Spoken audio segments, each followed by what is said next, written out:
Guys, this is Manju Kumari and welcome to beginning for learning. तो आज की इस वीडियो में हम लोग डिस्कस करेंगे वाइस प्रेसिडेंट के बारे में, यानी उपराष्ट्रपति। तो राष्ट्रपति पर मैंने एक वीडियो पहले ही बना दिया है, आप वो वीडियो देख सकते हो। मैं इसका लिंक डिस्क्रिप्शन बॉक्स में डाल दूंगी। तो आज हम लोग बात करने वाले हैं उपराष्ट्रपति का पद क्या है, कैसे उनका चुनाव होता है, क्या उनकी पावर्स हैं और क्या भारत में एक उपराष्ट्रपति के पद की कोई जरूरत भी है या फिर ये पद ऐसे ही है, उस पर भी हम लोग बात करेंगे।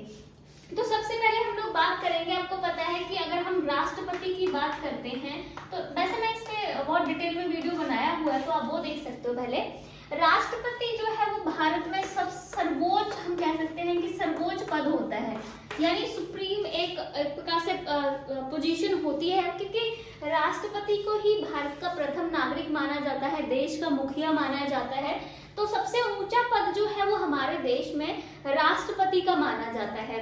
फिर अगर हम दूसरे नंबर पे बात करें कि दूसरा सर्वोच्च पद जो है वो किसका माना जाता है, तो वो माना जाता है उपराष्ट्रपति का। ठीक है, वास्तविकता तो थोड़ी सी अलग है, जिसके बारे में पहले डिस्कस कर चुकी हूँ मैं, कि सबसे पहला पद जो है वो सर्वोच्च पद जो है वो राष्ट्रपति का माना जाता है, कि राष्ट्रपति का जो पद है वो सबसे ऊपर होता है, फिर उपराष्ट्रपति का होता है। लेकिन वास्तविकता ये हम देखते हैं तो प्रधानमंत्री ज्यादा पावरफुल है, देखने में थोड़ा अलग हो जाता है, बट वास्तविकता अलग है थोड़ी।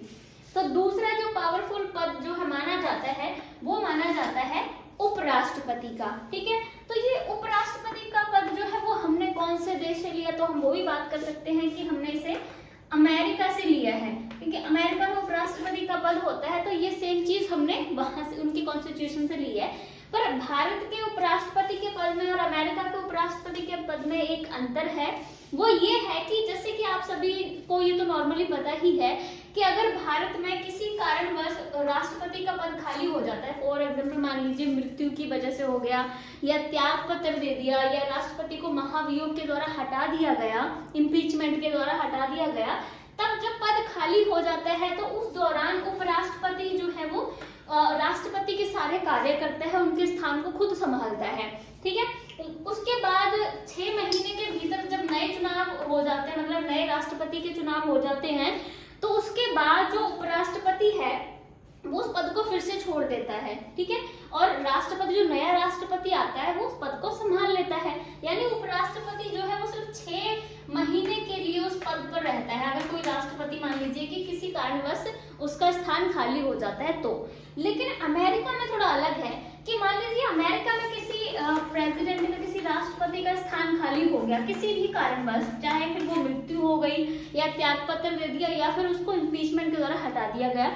जब पद खाली हो जाता है तो सेम स्थिति यही है, पद खाली होने पर उपराष्ट्रपति ही उसकी जो प्रेसिडेंट है उसकी जगह पे आ जाता है। ठीक है, बट यहाँ क्या होता है कि जितना शेष कार्यकाल बचा है उस सारे कार्यकाल पर जो है वो उपराष्ट्रपति ही रहता है, यानी वाइस प्रेसिडेंट ही उस स्थान पर रहता है। उसके बाद जब ये पूरा कार्यकाल खत्म हो जाता है तो नए राष्ट्रपति के चुनाव होते हैं, बट यहाँ ऐसा नहीं है। एक बार फिर से दोहरा देती हूँ कि अगर भारत में किसी कारणवश राष्ट्रपति का पद खाली हो जाता है तो उसके पद को उपराष्ट्रपति संभालता है, और उपराष्ट्रपति सिर्फ 6 महीने तक ही संभाल सकता है, क्योंकि ये शर्त है कि नए राष्ट्रपति के चुनाव 6 महीने के भीतर हो जाने चाहिए। उसके बाद जब नया राष्ट्रपति आता है तो वो अपने पद को संभाल लेता है। अमेरिका में ऐसा है कि अमेरिका में अगर राष्ट्रपति का पद किसी कारणवश खाली हो जाता है तो उपराष्ट्रपति संभालता है, लेकिन शेष जितना भी कार्यकाल बचा है उस पूरे कार्यकाल तक उपराष्ट्रपति ही रहता है। जैसे फॉर एग्जाम्पल मान लीजिए कोई प्रेसिडेंट है, वो 2 साल तक काम कर चुका है और अब मान लीजिए उसने त्याग पत्र दे दिया, अब 3 साल बचे, अब बाकी 3 साल जो है वो उपराष्ट्रपति एक राष्ट्रपति के रूप में जो है उस पर रहेगा। ठीक है, बट यहाँ हमारे भारत में ऐसा नहीं होता, तो ये मेन अंतर है। तो आप ये याद रखेंगे कि राष्ट्रपति का जो पद है ये हमने अमेरिका से लिया हुआ है। ठीक है, मतलब उन्हीं के आधार पर हमने ये तर्ज पर जो है अपना पद भारत में बनाया हुआ है। ठीक है, तो यहाँ तक हमने ये बात कर ली कि हमने अमेरिका से लिया है, और दूसरा सर्वोच्च स्थान जो है वो भारत माना जाता है। अगर मैं आर्टिकल 63 की बात करूं तो भारत में आर्टिकल 63 में उपराष्ट्रपति के पद के बारे में जो है व्याख्यान दिया गया है कि अगर राष्ट्रपति नहीं होता है, उनकी उसकी अनुपस्थिति में उपराष्ट्रपति ही उसके सारे कामों को संभालता है, उसके काम को करता है। तो ये चीज जो है वो आर्टिकल 63 में दी गई है। ठीक है, अब हम लोग बात करेंगे कि इसके चुनाव कैसे होते हैं। ठीक है, तो इसके चुनाव के बारे में आपको जो इंफॉर्मेशन है वो आर्टिकल 66 में दी गई है। ठीक है, चुनाव प्रक्रिया के बारे में पूरी यहाँ पर यानी एक इलेक्शन प्रोसेस जो है पूरा वो आर्टिकल 66 में मेंशन किया गया है। तो जैसे कि मैं थोड़ा सा राष्ट्रपति उपराष्ट्रपति दोनों का बता दूंगी, क्योंकि इनका जो चुनाव है ऑलमोस्ट एक ही तरीके से होता है, थोड़ा सा फर्क होता है, दोनों को समझ लेते हैं हम साथ में। उपराष्ट्रपति, अब जैसे कि उपराष्ट्रपति हो या फिर राष्ट्रपति हो, इसके चुनाव के लिए ये डिसाइड किया गया है कि एक निर्वाचन मंडल या फिर चुनाव मंडल, ठीक है, निर्वाचन मंडल या फिर चुनाव मंडल बनाया जाएगा। ठीक है, निर्वाचन मंडल या चुनाव मंडल बनाया जाएगा। वो निर्वाचन मंडल या चुनाव मंडल के सदस्य हैं वही इनके उसमें वोटिंग करेंगे। ठीक है, चुनाव के लिए वोटिंग करेंगे। तो राष्ट्रपति की कंडीशन में आ जाता है कि इस निर्वाचन मंडल, मतलब ये है कि राष्ट्रपति का अगर मान लीजिए चुनाव हो रहा है तो जो निर्वाचन मंडल में सदस्य शामिल होंगे सिर्फ वही सदस्य जो हैं राष्ट्रपति के चुनाव में पार्टिसिपेट करेंगे। वही सेम स्थिति यहाँ पर है कि उपराष्ट्रपति के चुनाव में भी जो निर्वाचन मंडल में सदस्य शामिल हैं सिर्फ वही उसके चुनाव में जो है पार्टिसिपेट करेंगे। ये चीज जो है वो सेम है कि दोनों के चुनाव के टाइम एक निर्वाचन मंडल बनाया जाएगा, उस निर्वाचन मंडल में जितने सदस्य होंगे वही वोटिंग करेंगे सिर्फ। लेकिन थोड़ी कंडीशन अलग हो जाती है। राष्ट्रपति के मामले में कौन कौन से सदस्य इस निर्वाचन मंडल में शामिल होते हैं? एक तो दोनों सदनों के, आपको पता है हमारे संसद के दो सदन हैं, राज्यसभा और लोकसभा। ठीक है, तो राज्यसभा और लोकसभा दोनों के इसमें सदस्य जो है राष्ट्रपति के चुनाव में पार्टिसिपेट करते हैं। बट एक यहाँ पर कंडीशन आ जाती है कि सिर्फ निर्वाचित सदस्य ही पार्टिसिपेट करते हैं, क्योंकि आपको पता है कि कुछ सदस्य मनोनीत भी होते हैं राष्ट्रपति द्वारा, जैसे राज्यसभा में 12 सदस्य मनोनीत होते हैं। तो वो चीज है कि अब जो मनोनीत सदस्य हैं वो राष्ट्रपति के चुनाव में पार्टिसिपेट नहीं करेंगे। दोनों सदनों के सिर्फ निर्वाचित यानी जिनको इलेक्ट किया गया है, जिनको चुनाव हुआ है, सिर्फ वो सदस्य ही राष्ट्रपति के चुनाव में पार्टिसिपेट करते हैं। ठीक है, और साथ में यहाँ पर जो राज्य विधानमंडल होते हैं वो भी राष्ट्रपति के चुनाव में पार्टिसिपेट करते हैं, राज्य विधानमंडल। ठीक है, और तीसरा आ जाता है मतलब संघ शासित प्रदेश के जो, और यहाँ ये भी कंडीशन है कि राज्य विधानमंडल के भी सिर्फ निर्वाचित सदस्य ही पार्टिसिपेट करेंगे।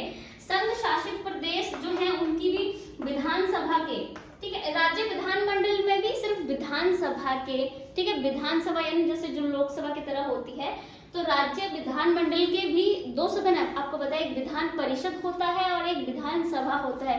तो विधानसभा के निर्वाचित सदस्य ही पार्टिसिपेट करेंगे।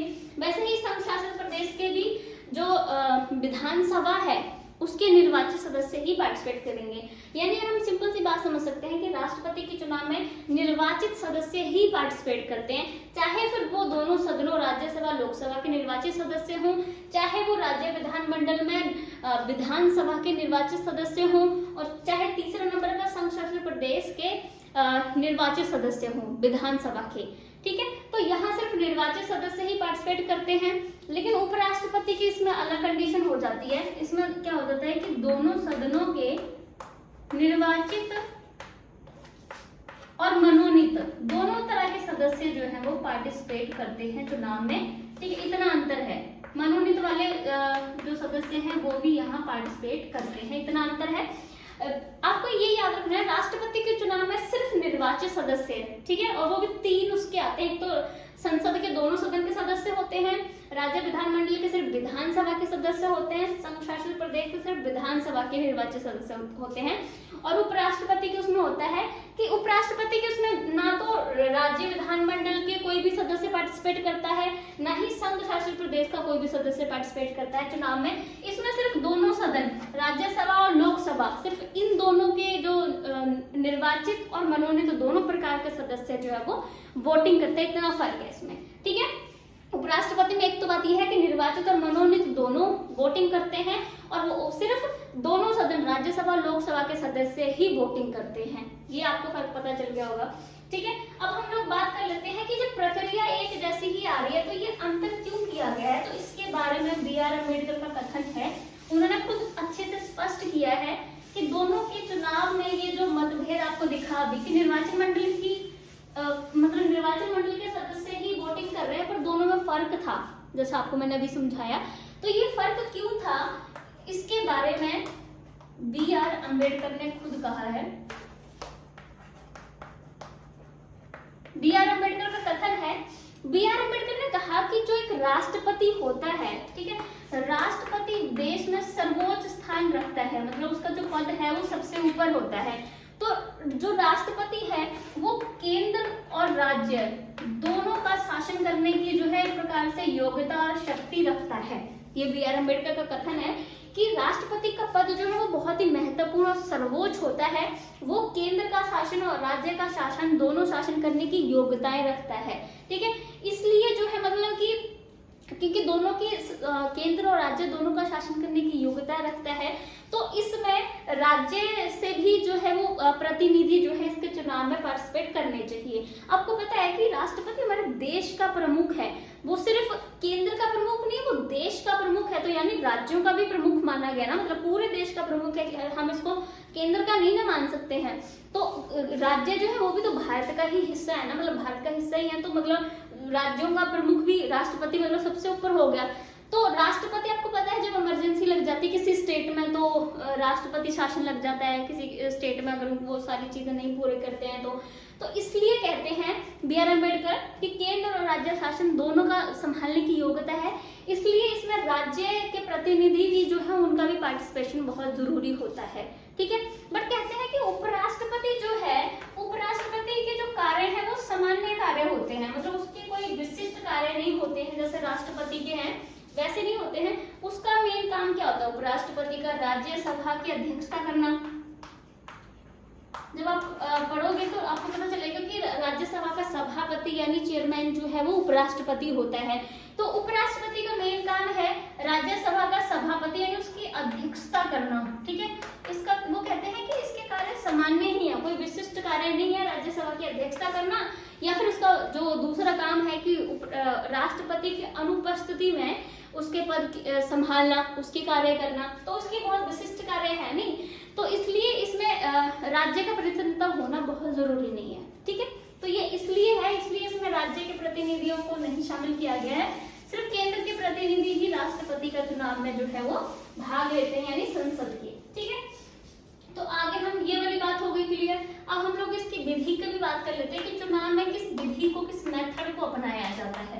ठीक है, यहाँ पर विधि में जो है वो सेम चीज आ जाती है, दोनों राष्ट्रपति और उपराष्ट्रपति दोनों की चुनाव में सेम विधि है, उसे कहते हैं अनुपातिक प्रतिनिधित्व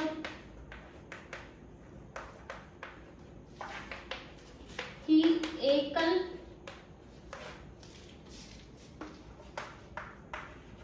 संक्रमण। एक मिनट मैं इसे साफ करके दोबारा से लिखती हूँ।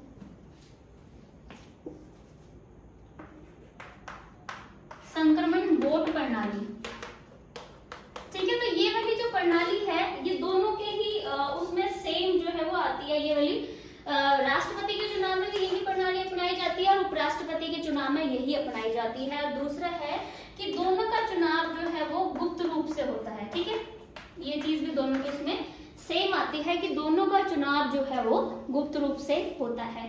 अब इसमें एक और चीज जो है वो अलग आती है, वो है कि अगर उपराष्ट्रपति के चुनाव से संबंधित किसी भी तरह का कोई विवाद होता है, कोई जांच की बात आती है, तो इस चीज को कौन देखता है, मतलब ठीक है, चुनाव संबंधी किसी तरह का विवाद, कोई विवाद हो गया, मान लीजिए कहते हैं कि चुनाव में करप्शन हुआ, इस तरह का कोई भी विवाद हो जाता है, या फिर जांच का कोई मामला आ जाता है कि चुनाव में जांच करवानी है, इलेक्शन फेयर नहीं हुए, तो इस चीज को संभालने का, ये सारा काम देखने का काम जो है वो उच्चतम न्यायालय को दिया गया है। ठीक है, ये काम उच्चतम न्यायालय देखता है। ठीक है, और इसमें एक भी बात की है कि उच्चतम न्यायालय ये ये सारा जो है वो काम देखने को, मतलब उच्चतम न्यायालय के पास ये वाली पावर है, ठीक है, कि वो ये चुनाव संबंधी विवाद वगैरह है उपराष्ट्रपति के, उन सब की देखरेख जो है वो ये करे।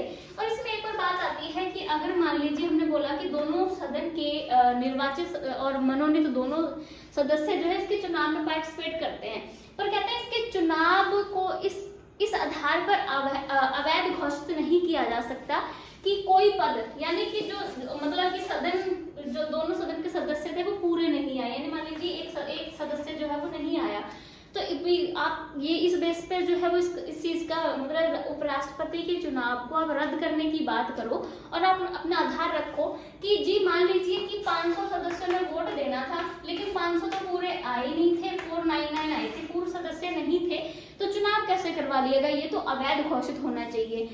ये आधार पर आप उसके चुनाव को अवैध घोषित नहीं कर सकते कि एक सदस्य का जो है वो स्थान रिक्त था, भरा नहीं गया था, पूरे सदस्य नहीं थे, इस आधार पर उसके चुनाव को अवैध घोषित नहीं किया जाता है, ठीक है।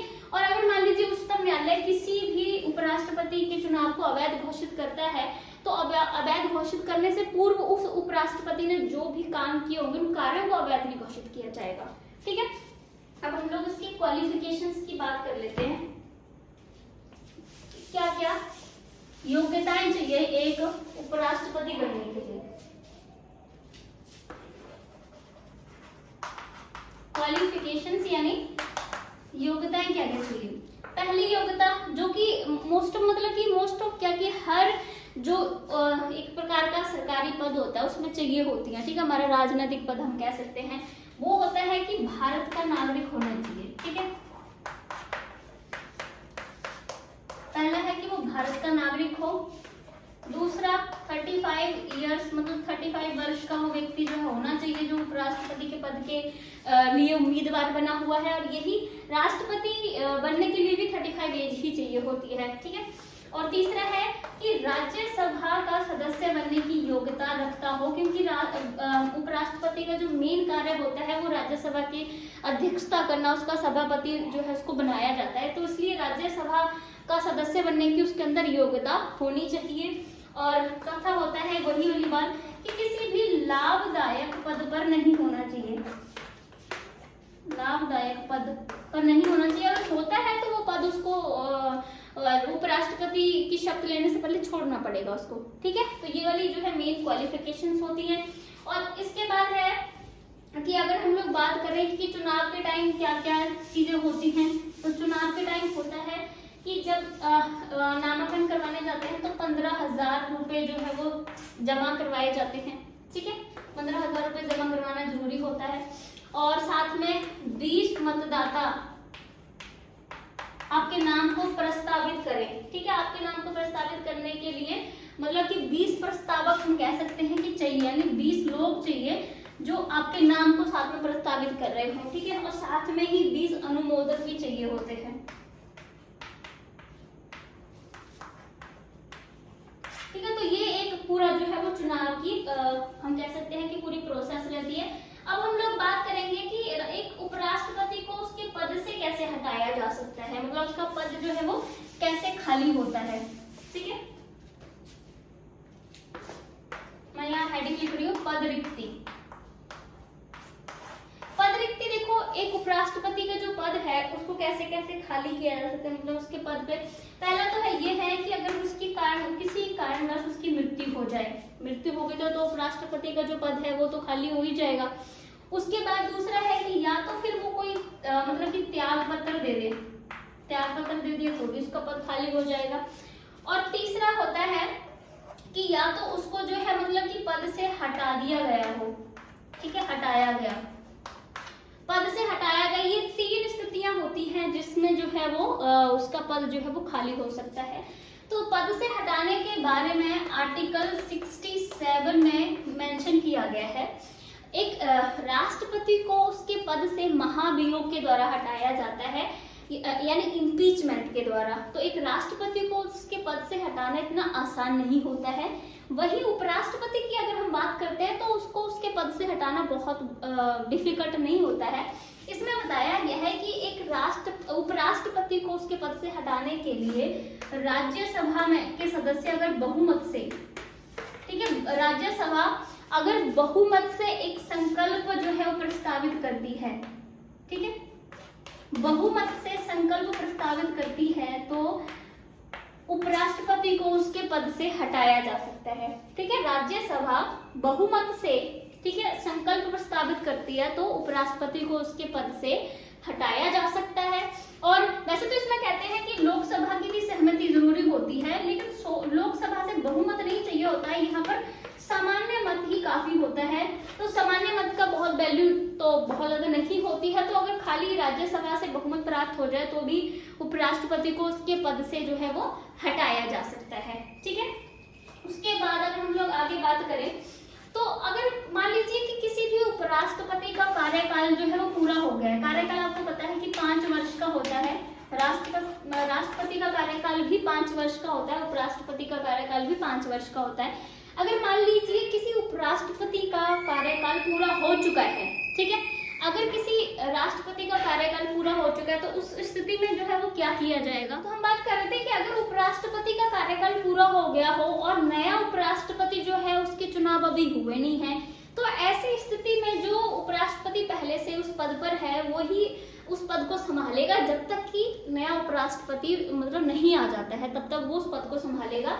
और कोई भी व्यक्ति जो है वो उपराष्ट्रपति के पद के लिए बार बार जो है वो मतलब चुनाव लड़ सकता है, ठीक है, बार बार आ सकता है उस पद पर। वैसे ही सेम ही चीज राष्ट्रपति के लिए होती है, ये नहीं कि अगर आप एक बार राष्ट्रपति बन गए तो आप दूसरी बार नहीं उम्मीदवार बन सकते, आप बन सकते हो दूसरी बार फिर से आप राष्ट्रपति बन सकते हो। वैसे ही सेम स्थिति है कि उपराष्ट्रपति में भी यही सेम चीज होती है, ठीक है। तो आगे हम लोग बात करेंगे इसके कार्य के बारे में कि एक उपराष्ट्रपति के क्या कार्य होते हैं।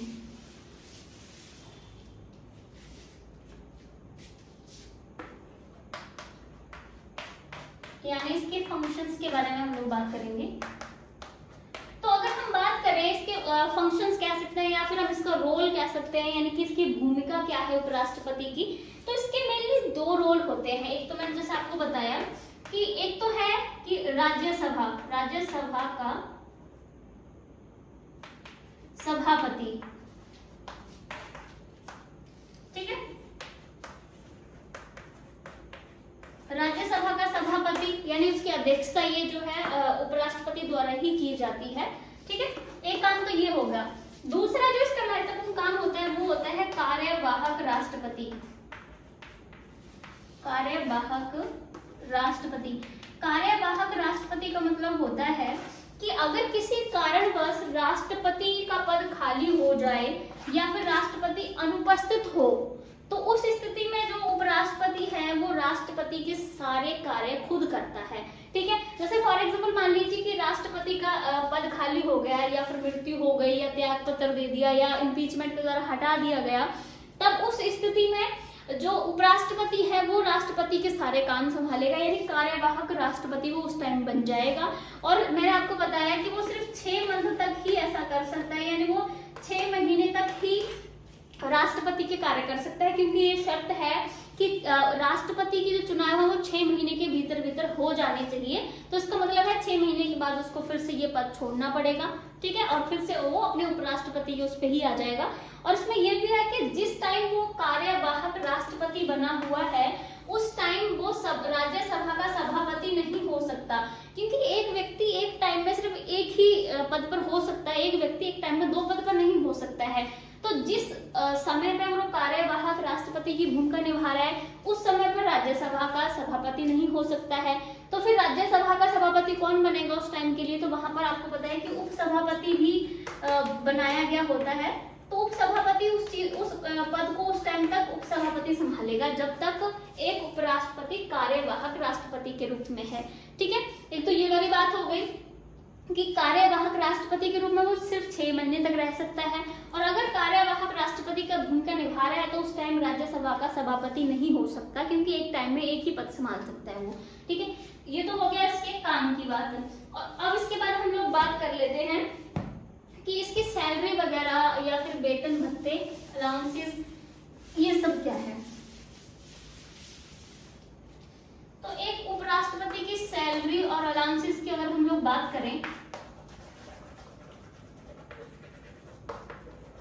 अगर सैलरी की बात करें तो ये तो सबको पता है कि